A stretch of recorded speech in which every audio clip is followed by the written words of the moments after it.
Saudações, Duques e Duquesas Tricolores.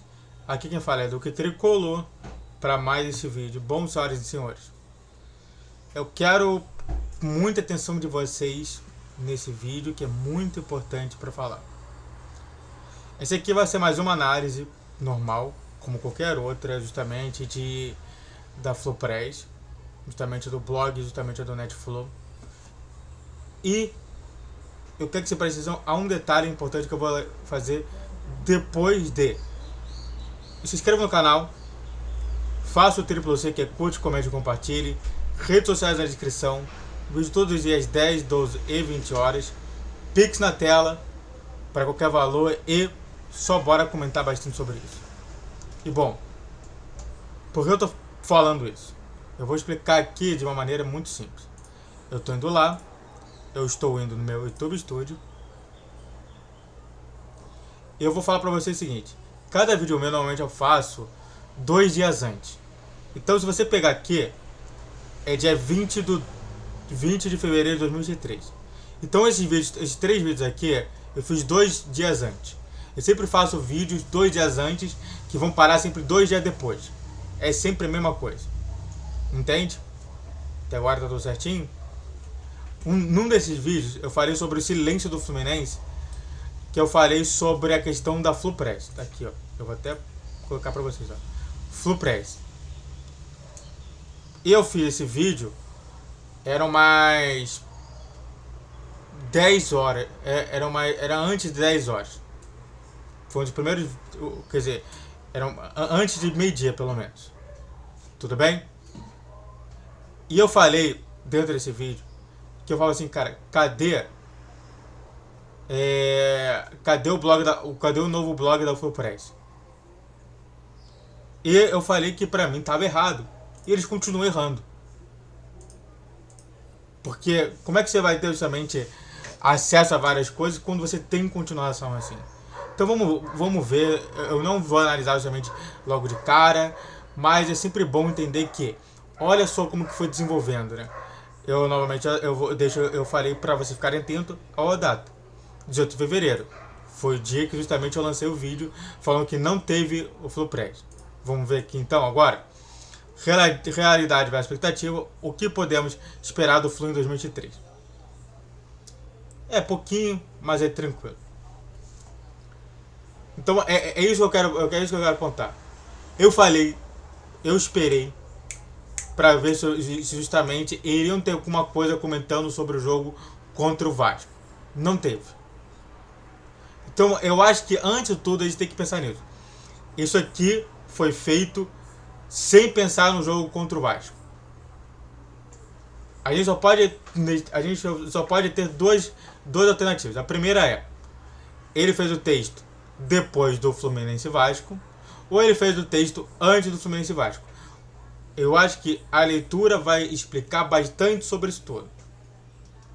Cara, a gente tem que ficar atento a cada ação que acontece em tudo quanto é lugar, pra gente começar a ter um Fluminense forte. E é disso que eu falo. Vamos lá? Vamos começar a leitura? Vamos. Salve, torcida tricolor. Tô de volta para mais uma resenha das possibilidades do Fluminense versão 2023. E dessa vez para modularmos as expectativas para essa temporada que se inicia. Como diriam os antigos, claudicante. Tá, eu não sei o que é claudicante, eu vou pesquisar o que significa a palavra claudicante entre aspas. Claudicante, que falta os seus deveres, tá? Então é incerto, duvidoso, vacilante, quer dizer, que vacila. Tá. Bom, sim, eu acho que vacilou em vários jogos. Sim, tá vacilando em várias contratações. Mas, tá. Até agora, uma ideia principal, claudicante. O fim de 2022 foi considerado bom pela maioria da torcida.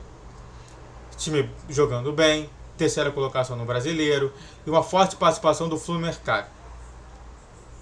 Forte. Com expressivo número de contratações e a imprensa prevendo um ano de sucesso para o nosso tricolor. Vamos apontar uma coisa interessante aqui. Já foi feito um estudo, uma avaliação sobre as contratações do Palmeiras e realmente seus campeonatos. E se viu que quanto menos o Palmeiras contratava, mais o Palmeiras ganhava título. Mas sabe por quê? Porque a questão não é contratação de fato, como que ele coloca aqui, expressivo número de contratações.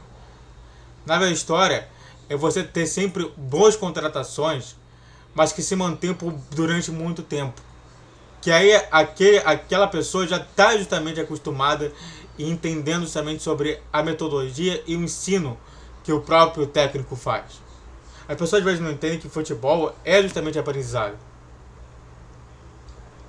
É a palavra que mais eu vejo o Abel Ferreira falar, o Diniz falar, o Vitor Pereira falar, outros times grandes, o Lázaro do Corinthians falar. Tudo isso daí significa aprendizado. E você ter sempre novas e novas turmas do mesma série, não se aprende nada. Onde seria bom justamente você fazer com que essas turmas se repitam ao longo do tempo para eles aprenderem cada vez mais sobre o tema em si. Diferente da escola que você quer simplesmente passar de ano, o melhor para o Fluminense hoje é não passar de ano. É você ficar repetindo. Tanto que realmente não é à toa que o Cano está jogando muito, o Ares está jogando muito.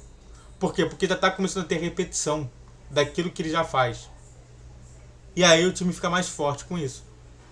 Muito do que veio justamente essa terceira colocação foi justamente de jogadores que se repetiram há anos atrás. Então a torcida pedia assim: eu acho que contratações vai resolver o Fluminense. Não vai. Desculpa por falar pra você, mas não vai. Tá? Então, realmente falando, expressivo número de contratações, forte participação do Flu no mercado, isso não significa nada. O que significa é quando você mantém um time titular muito forte, com um time reserva que pode suprir qualquer dificuldade que o time titular possa fazer, e é isso que o Fluminense tem que gerar. Novamente, qual é a minha referência metodológica? Eu estou pegando Diniz, eu estou pegando Abel Ferreira, eu estou pegando Vitor Pereira, eu estou pegando Lázaro. Quer adivinhar quais são? São os 4 times mais fortes que tem. Ainda tem também o técnico do Inter. Eu sempre escuto a mesma palavra: aprendizado. E é isso que vocês têm que começar a entender: o aprendizado. Não é à toa, só para você ter uma noção, quem você acha que é mais provável de ganhar um brasileiro? Uma Libertadores, uma Copa do Brasil, Flamengo ou Fluminense? Flamengo, né? Mas por quê? Se ele só contratou um jogador. Sabe por quê? Porque aquele time já aprendeu a como jogar. Só para você ter uma noção, no Mundial, o pior jogador foi o Eric. O chileno Eric lá. Adivinha por quê? Porque ele é novo. Porque ele ainda não conhece o clube. E não é à toa que foi o pior do jogo.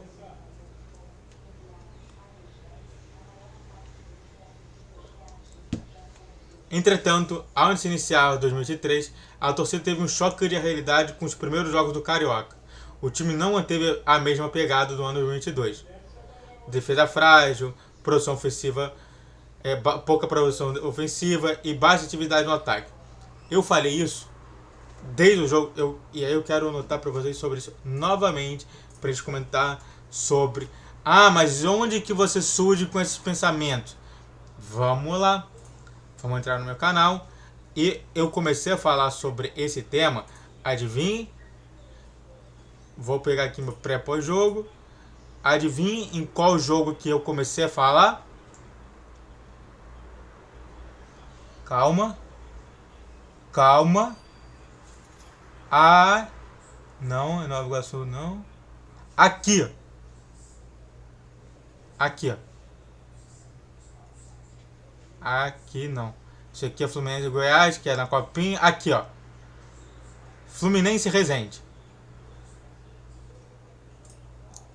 Desde aqui eu já demonstrava a minha preocupação. Desde aqui, eu já falava que a gente tinha problemas demais no jogo. Só pra gente falar que aonde que eu surgi isso e se isso é verdade, pode ficar, entra justamente no pré-pós-jogo, abre o pré-jogo não, o pós-jogo na verdade da história. A história é o pós-jogo, não é nem o pré-jogo. O pré-jogo eu não sabia porque eu não tenho ali como são, mas o pós-jogo já comentando sobre isso. Já falando que pra mim era um absurdo o Fluminense estar acontecendo isso tudo. Tá? Então sim, eu falei. Tô querendo colocar isso aqui pra vocês pra mostrarem que não é uma coisa insana. Mas eu concordo somente sobre isso tudo. Obviamente que tudo isso seria facilmente explicado pelas dificuldades naturais nesse campo da temporada. Falta de ritmo, longo período de atividade, desgaste físico. A pergunta é, o Flamengo, ele não sofre de falta de ritmo, porque ele está em primeiro colocado do brasileiro, do Carioca. Não sofre de longo período de inatividade e principalmente não sofre de desgaste físico, já que ele teve que viajar para Marrocos, jogar 2 jogos pesados e difíceis para voltar para o Rio, para depois, quer dizer, ele teve que jogar justamente ir para fora do Rio jogar contra o Palmeiras, aí voltar, aí jogar um jogo aqui lá longe, lá no Espírito Santo e Cariacica. Aí depois volta, aí vai justamente para Marrocos, aí joga 2 jogos, volta, aí joga mais uma partida aqui. Não, desculpe, cara. Isso daí não é motivo suficiente para mim. Por conta de todo o cenário, criou-se um clima de confiança na torcida, o que é por natural por conta da personalidade clubística. Personalidade clubística. A gente pode falar sobre isso com o dito 10.068 torcedores de Fluminense Audax, que aliás eu fui. Vamos de novo aqui para mostrar que aqui o homem fala, o homem faz. Eu fui lá. Cadê aqui meu canal? Eu vou aqui no meus shorts e ó, cadê? Ó, eu estava lá. Conforme chovendo, mas eu estava lá. O 10.068 torcedores, eu fui um deles, tá? Então, tá tranquilo, eu quero mostrar isso pra todo mundo. Mas o confiança da torcida foi justamente isso, chegou a ter 10.068. Iniciou com 22.000, chegou a 10.068. Entretanto, quem se propõe a analisar o futebol não pode se deixar por circunstâncias efêmeras, momentâneas. Temos que observar o todo, o planejamento, a construção de trabalho. Bom, eu gosto muito de falar sobre bolsa de valores. Quando a gente fala sobre isso. Quando a bolsa de valores está nervosa. Do tipo, cara, se o ano foi tão bom, se o ano continua, se as principais peças que comporam esse elenco continuaram, aprenderam sobre o futebol de Diniz, e aí você volta do futebol, eles aprendem, não faz sentido. É isso que está faltando. Cadê a parte do aprendizado e desaprender justamente? Diante da dualidade que viu o torcedor nesse início do ano, temos que modular nossas expectativas de maneira gradativa, ciente de que, apesar da manutenção da base do elenco, treinador e da chegada de novos jogadores, ainda é muito cedo para uma análise definida.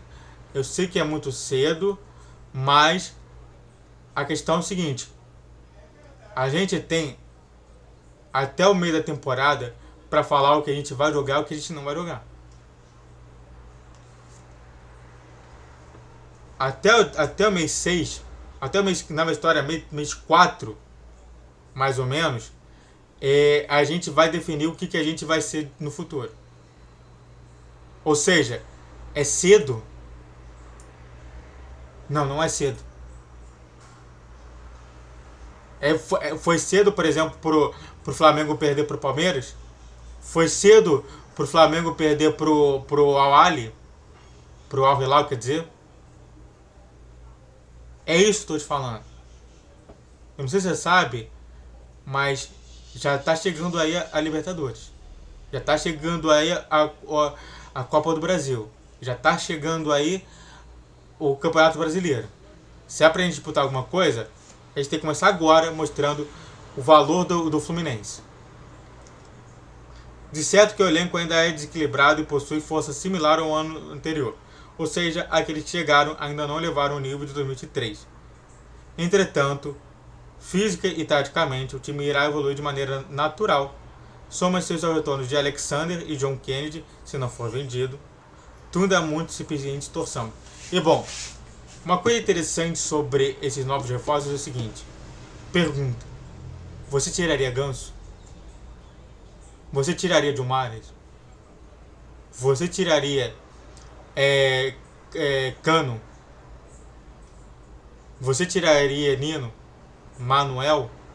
André? Martinelli? Samuel Xavier? Fábio? Não, né?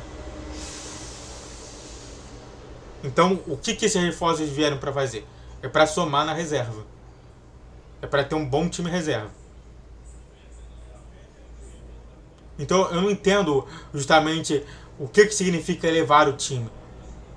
O time titular, e aí depois quando entra os 5 reservas, é uma outra coisa.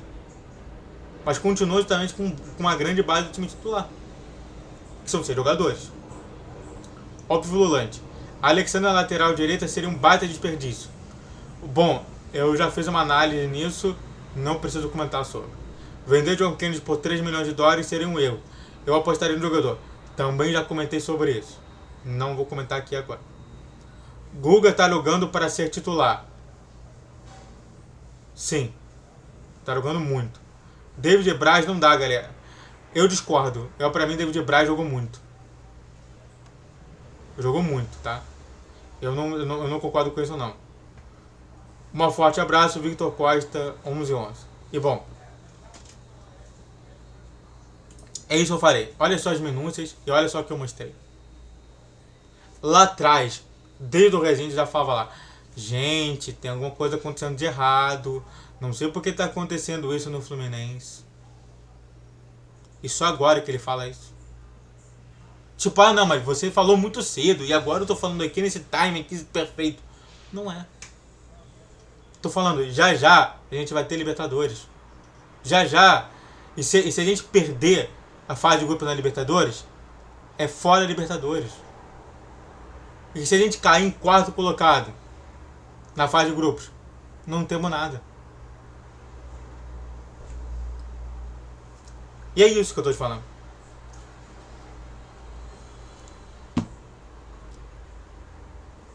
Essa que é a minha análise. Você viu que eu apontei tudo. Muito obrigado a todos que assistiram. Eu fico por aqui. Se inscreve no canal. Faça o triplo C, que é curte, comente, compartilhe. Redes sociais na descrição. Vídeo todos os dias, 10, 12 e 20 horas. Pix na tela. Salsões tricolores. Falou, valeu e tchau, tchau.